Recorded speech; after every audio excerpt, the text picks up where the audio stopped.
Polis Diraja Malaysia PDRM bekerjasama dengan Polis Antarabangsa Interpol dalam menjejak dan menangkap pengasas program e-Hati bersama suaminya yang kini berada di luar negara.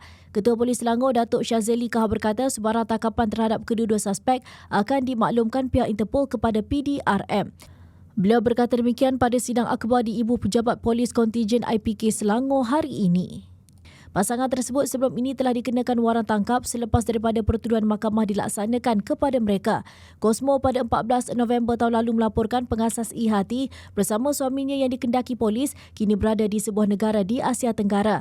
Hasil semakan mendapati kedua-dua mereka melarikan diri menggunakan laluan sah pada 13 Oktober tahun lalu iaitu sehari sebelum pertuduhan itu. Sebelum ini, polis mendedahkan seramai 95 individu telah dipanggil keterangan berhubung penganjuran motivasi rumah tangga di sebuah pusat konvensyen di Seksyen 15 Shah Alam pada September tahun lalu.